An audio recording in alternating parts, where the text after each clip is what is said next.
So as you can see, we have our growth happening. After frame 1014, it starts to grow. That's the area where we have our target, and it starts to expand. These patterns that you see, the reason why this isn't kind of a more uniform shape is because we do have that growth parameter that's actually animated. And this will give us some really cool shapes as it grows, instead of having something very uniform. Okay, so let's see what would happen if we made some changes to our solver. So if on the growth, if we don't clamp it, let's say we don't clamp, we don't divide it actually. Let's say we don't divide the accumulated density. Let's kind of just comment out this line, and you'll see that it's gonna grow much faster. Okay, so this is very fast. And because it's so fast and it's such extreme values, we don't even feel the effect of having that extra, that second attribute kind of weighing in the contribution of each one of the points. It's just too strong. Okay. So for us to feel that, we actually need to kind of average the density, the accumulated density, by dividing it by the neighbors count. The other thing you can try is play with the growth values. If you use different growth values here on the remap, you'll get different results. You can also play with the shape, of course, but these values are very important. If you want it to grow faster, you can, for instance, output max, let's say, let's go to 5, and let's keep the output min at 0.5, and let's see how much this changes. Again, it's still too strong. We do feel like there's a slight bend here and there, but overall it's just too strong. So highly recommend that we let's reset, let's go to attribute remap, and let's keep it 2. If you don't want to have holes as evident as that, you can kind of try to increase this a bit, the minimum value. That will also help with eliminating some of those gaps. I think they're interesting. It gives it a bit more texture.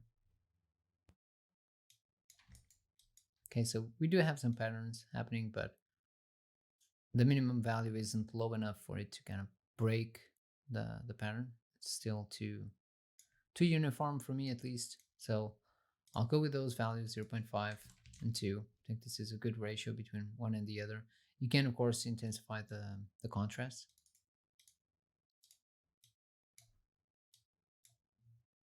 So more contrast should give us also more. Let's go 0.6 maybe.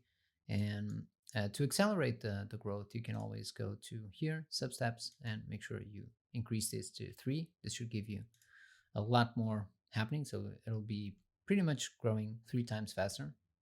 Each frame will have 3 substeps, so 3 times faster for sure. Okay, so here is an example of what the current values and contrast gives us. Okay, and this is what we're going to be saving out. If you wanted more detail, then you would definitely need to have more geometry. So we do have enough, I think, for the type of effect that we're going. This is enough detail. But if you want a more sharp details on these patterns, then definitely you would have to increase the apply subdivide or something in the beginning. But I think this is enough. And the speed, I believe we will have the whole body covered in time. Yeah, I think this is a good trial, a good setup for us to give that a try and cache it out and have a look. So I'm going to go with an attribute delete. We don't want, pretty much we can delete the growth. Everything else we can keep. There's a name attribute here, and I think that's it. We can remove the seed points as well. So let's go to the group delete. And finally, let's cache. So file cache. Let's use labs. And let's call this robot remesh density growth. Okay, gonna use null, call it pretty much the same thing. Out robot remesh density growth. We'll load from disk.